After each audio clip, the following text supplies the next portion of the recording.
Durante nuestra visita a Spirit Kite Beach en San Isidro, Argentina, nos encontramos con Christian Grabau, un rider alemán que trabaja como piloto en Lufthansa y recorrió el mundo kiteando en spots increíbles. No se pierdan de esta historia en Zona Kite. Hi, I'm Chris from northern Germany. I was born and raised in Hamburg. That's a city on a huge river, and it's close to the Baltic and the Northern Sea. I'm a pilot and really travel around the world, and I'm here at Kite Beach in Buenos Aires and just went kitesurfing with a colleague of mine. I've always had kites. Even as a small kid, I used to build them with my dad. And then later I had the first kites that were steerable. And then when I used to work for a software company, one of my co-workers said, we're going to do a kitesurfing course. And he actually booked it for me, and I said, okay, I have had kites all my life and now I'm going to learn kitesurfing. That sounds nice.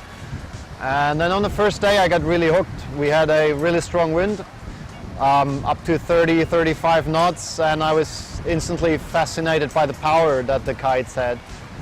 And then I just sort of kept on with it, and that has been since 2001.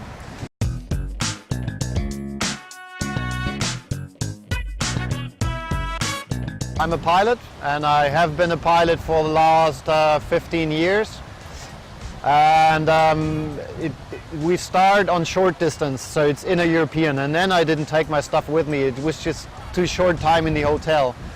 And now for the past 4 years I've been flying intercontinental on a jumbo 747, so I fly the really large airplanes. And we got a couple of days off. Right now I'm sitting at Buenos Aires and we have 2.5 days off. So I started bringing my own equipment. And I do that because it really gets me to places where I couldn't kitesurf in any other way, because there's no one there, or there's no rental. And really, for me, a kite is a wing. It behaves as a wing. It's the same physical laws apply. So I'm a pilot, yes. I'm a kite surfer. I love all things that fly. They're always elegant. Nothing flies that's not beautiful. It's just the law of aerodynamics that shapes it in a way that makes it beautiful. So now I take my equipment with me to be able to really go out where I want it. To just take the beach that I want and say, well, I'm here, here's the wind, and I can go.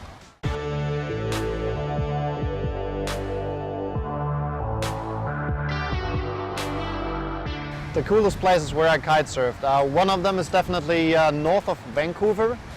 That's a kite spot. It's called Squamish, and it's in between the mountains, and it has nothing to do with the normal wind that you have. It's sort of very local wind system. It's because there's a glacier, loads of ice on the mountains, and the air falls down on one side, so it has to come from somewhere. And there's twice an S-bend in the fjord, and so on the second S-bend you get the winds from 2 o'clock in the afternoon right until 6 o'clock in the afternoon. And another really nice place was Hong Kong, which is sort of unusual to go kite surfing there. Everyone says, can you kite surf in Hong Kong? Yes, you can.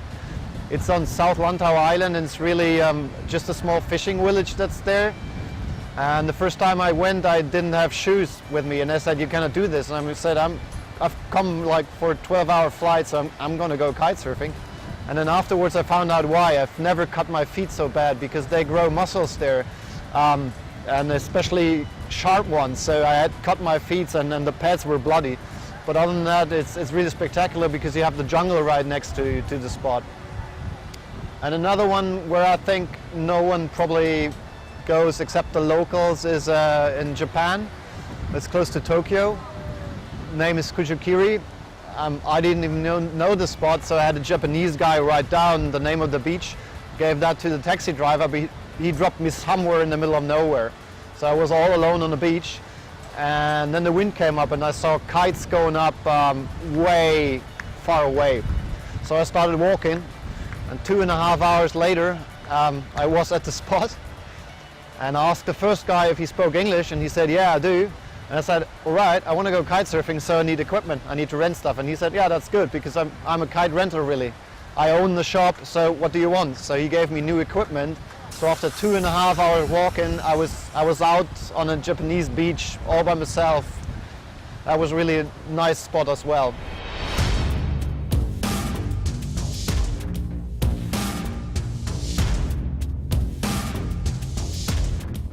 I have 2 sons, little kids, which I'm teaching kite surfing now.